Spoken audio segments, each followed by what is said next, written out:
రాష్ట్ర ప్రభుత్వం వెంటనే జోక్యం చేసుకుని రిమ్స్ సెక్యూరిటీ కార్మికుల 2 నెలల బకాయి వేతనాలు చెల్లించాలని, లేని పక్షంలో పోరాటాలు ఉధృతం చేస్తామని సిఐటియు జిల్లా ప్రధాన కార్యదర్శి P Tejeswararao, contract outsourcing employees federation నాయకులు B Murali, CITU town convener R Prakash Rao ప్రభుత్వాన్ని హెచ్చరించారు.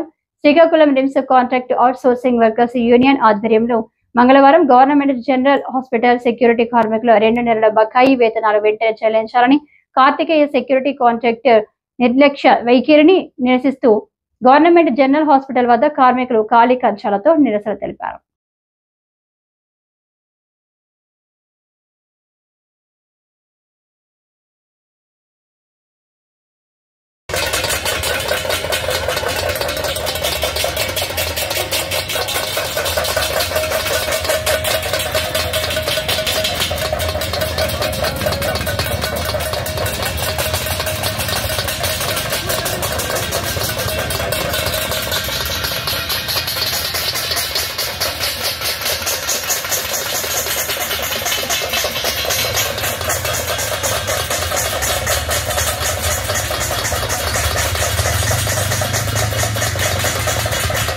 రామారావు, నేను కొంతకాలంగా సెక్యూరిటీ గార్డుగా రిమ్స్లో పనిచేస్తున్నాను.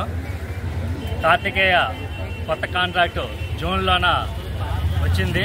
ఇంతవరకు మాతో ఎలాంటి అగ్రిమెంట్ కానీ చేసుకోకుండా 2 నెలలు జీతాలు బకాయి ఉంచి ఏజెన్సీ వారు కనీసం ఈ 2 నెలల్లో ఒక్కసారి కూడా వచ్చి ఇక్కడ ఏంటి పరిస్థితులు కూడా తెలుసుకోకుండా వాళ్ళ వైఖరిని చూపిస్తున్నారు. మేము అందుకనే సెక్యూరిటీ అందరూ కూడా కలిసి ఈ యొక్క కార్యక్రమాన్ని చేస్తున్నాము.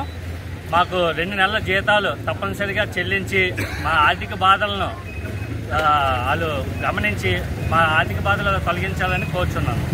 తిరుపతి ప్రస్తుతం గవర్నమెంట్ హాస్పిటల్లో సెక్యూరిటీ గార్డుగా పనిచేస్తున్నాను. గవర్నమెంట్ హాస్పిటల్లో సెక్యూరిటీ గార్డుగా పనిచేస్తున్నాను. చాలా సంవత్సరాల నుండి ఇక్కడ చేస్తున్నాను సార్. నేనైతే ఇక్కడ ప్రతి ఏ కాంట్రాక్ట్ వచ్చినా సరే ఇదే పరిస్థితి. సెక్యూరిటీ గార్డ్స్కి సరైన శాలరీలు లేవు. మాకు ఇచ్చిన శాలరీ లేవు. 6 నెలలకు 3 నెలలకు మాకు ఇస్తున్నారు. మా పిల్లల చదువులు, మా భోజనాలు ఇవన్నీ కూడా మాకు చాలా ఇబ్బందిగా గురవుతున్నాం. అటువంటి కారణంగా మాకు ఏ ప్రభుత్వం కూడా వచ్చినా సరే ఇదే పద్ధతి జరుగుతుంది. కానీ మా కలెక్టర్ ఆఫీస్కి వెళ్ళాము, అక్కడ కూడా మాకు సమస్యకి పరిష్కారం దొరకలేదు. అదే హాస్పిటల్ సిబ్బందికి కూడా అటెండ్ అయ్యాము, అక్కడ కూడా మా పరిష్కారానికి ఆన్సర్ దొరకలేదు. అది ఎవరు చెప్పినా సరే మా సమస్యల కోసం ఎవరు కూడా పోరాటం చేయట్లేదు. ఎటువంటి ఆలోచన కూడా లేదు. అయితే మేము దిక్కుతో ఇలాంటి పరిస్థితుల్లోనూ మాకు సిఐటి యూనియన్ ద్వారా మాకు ఈ అవకాశాన్ని శ్రీకాకుళం జిల్లా కేంద్రంలో ఉన్నటువంటి రిమ్స్ హాస్పిటల్లో పనిచేస్తున్న సెక్యూరిటీ కార్మికులకు సంబంధించి జూన్, జూలై 2 నెలల వేతనాలు కూడా నేటికి కార్తికేయ సెక్యూరిటీ ఏజెన్సీ కాంట్రాక్టరు చెల్లించలేదు. దీనికి సంబంధించి ఇప్పటికే రిమ్స్ అధికారులకి అలాగే కలెక్టర్ గారికి కూడా ఈ సమస్య మీద ఇప్పటికే కలవడం జరిగింది. ఈరోజు కార్మికులు పనిచేయడానికి సంబంధించి వేతనాలు పేమెంట్ ఆఫ్ వేజ్ యాక్ట్ ప్రకారం కూడా 7వ తేదీలోపు వేతనాలు చెల్లించాలని చట్టంలో పేర్కొన్నప్పుడు కూడా 2 నెలల నుండి కూడా వేతనాలు చెల్లించకపోతే రిమ్స్ అధికారులు కానీ లేదంటే జిల్లా అధికారులు కానీ కాంట్రాక్టర్ని ఎందుకు మీరు ప్రశ్నించట్లేదు, కాంట్రాక్టర్ ఈ రకంగా కార్మిక చట్టాలు ఉల్లంఘిస్తున్నా సరే ఇంత నిర్లక్ష్యంగా ఉండడం సరికాదని చెప్పి సిఐటిగా మామిడి సూర్యనారాయణ గత 2 నెలలుగా జూన్, జూలైలోనూ కాంట్రాక్టు సరిగ్గా రాలేక మాకు చాలా ఇబ్బందులు గురి చేస్తున్నారు. జీతాలు కూడా ఇంతవరకు ఇవ్వడం లేదు. చాలా ఆర్థిక ఇబ్బందులకు గురవుతున్నాం. మాకు ఎప్పుడు కూడా 3 సంవత్సరాలు అయిన తర్వాత కాంట్రాక్ట్ బంద్ అయిన తర్వాత మళ్ళీ కొత్త కాంట్రాక్ట్ వచ్చి ఎప్పుడు కూడా ఇదే పరిస్థితిలో మేము ఉన్నాము. మేము అనుకోవడం చాలా ఇబ్బందులు పడుతున్నాము. పిల్లలకు ఫీజు కట్టుకోలేక, ఇల్లు అద్దె కట్టుకోలేక, కరెంటు బిల్లు కట్టలేక చాలా ఇబ్బందులు పడుతున్నాం. మా సమస్య పరిష్కారానికి చేయవలసిందిగా అధికారులు కోరుతున్నాం. ముఖ్యంగా రాష్ట్ర ప్రభుత్వం మంచి ఆలోచనతో ఈ కూటమి ప్రభుత్వం చాలా బాగా నడిపించినప్పటికీ కూడా కాంట్రాక్ట్ వైఖరి వల్ల ఈ ప్రభుత్వానికి చెడ్డ పేరు వచ్చే విధంగా వీళ్ళు ఉంటున్నారు. దీనివల్ల మేము ఇబ్బంది పడుతున్నాం. ప్రభుత్వం మంచి కార్యక్రమాలు చేసినప్పటికీ కూడాను ఈ కాంట్రాక్ట్ వల్ల చాలా ఇబ్బందులు గురవుతున్నాయి. ఇంతకుముందు పాత కాంట్రాక్ట్ కూడా ఇలాగే చేసి ఆ ప్రభుత్వానికి వెనక్కి పెట్టేసి ఓడించి సహకారం చేశారు. ఈ కాంట్రాక్ట్ కార్తికేయ యాజమాన్యం వచ్చి సుమారు 2 నెలలు దాటి 3 నెలలు వచ్చింది. రాగానే వచ్చి ఇక్కడ సంతలో ఆవులు నిలబెట్టేటట్టు మమ్మల్ని నిలబెట్టి ఇక్కడ మాట్లాడడం జరిగింది. అయితే రావడం కూడా ఒప్పందం కూడా వాళ్ళు చేసుకునే పద్ధతి కూడా మాకు నచ్చలేదు. సంతలో ఆవుల్ని బేరమనేటట్టు ఆడారు. వచ్చి నుంచి మేము కార్మికులకి అన్నం పెడతామని చెప్పలేదు, 30 మంది తొలగిస్తామని చెప్పడం జరిగింది. అది ఎవరైనా సరే తొలగిస్తామంటే ఊరుకుంటాం, పద్ధతి కాదండి సార్ అని చెప్తే వస్తామని చెప్పి వెళ్ళిపోవడం జరిగింది.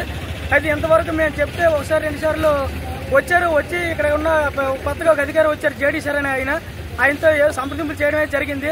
చేసి మళ్ళీ 3 నెలలు అవుతుంది కానీ రాలేదు.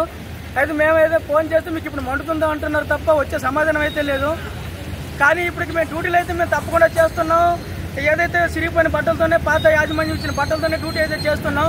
ఏ డ్యూటీ చేయని జీతాలు లేనప్పుడు 3 నెలలు మా ఇంటి దగ్గర చాలా ఇస్తున్నాం. మరి ఏ కాంట్రాక్ట్ వచ్చినా ఇదే పరిస్థితి. మరి 3 నెలలుగా జీతాలు లేవు. గత ఏ ప్రభుత్వం మారినా మా చిన్న ఉద్యోగులు పరిష్కారాన్ని ముందుకు చూపట్లేదు. మరి సిఐటి ద్వారా మీడియా ద్వారా తండ్రి మా బాధ ఆత్మకేకలేమో వినిపించుకుంటున్నాము. ఓట్లు అయితే ప్రభుత్వాలు పాలకులు మమ్మల్ని పట్టించుకుంటారు కానీ ఓట్లు అయిపోయిన తర్వాత పాలకులు కానీ ప్రభుత్వాలు కానీ పట్టించుకోవాలి. చిన్న ఉద్యోగులు చిన్న చూపుతూ ఉంటారు. కానీ మా చిన్న ఉద్యోగులు ఈ రోజుల్లోనే చాలా జీతాలతో ముందుకు నడిపిస్తున్నారు. మా పిల్లలు చదివించుకోలేక ఈ చేతులు కట్టుకోలేక మరి ఎంత జీతం పెరిగిన కాంట్రాక్ట్ వచ్చేది 3 నెలలుగా అవుతుంది. కానీ పట్టించుకోవట్లేదు. కాంట్రాక్ట్ వచ్చి మీకు జీతం ఇస్తాం, మీ పలానా టైం శాలరీ ఇస్తామని కూడా మాట అనవట్లేదు. అది మొండి వైఖరిగా ఉంది.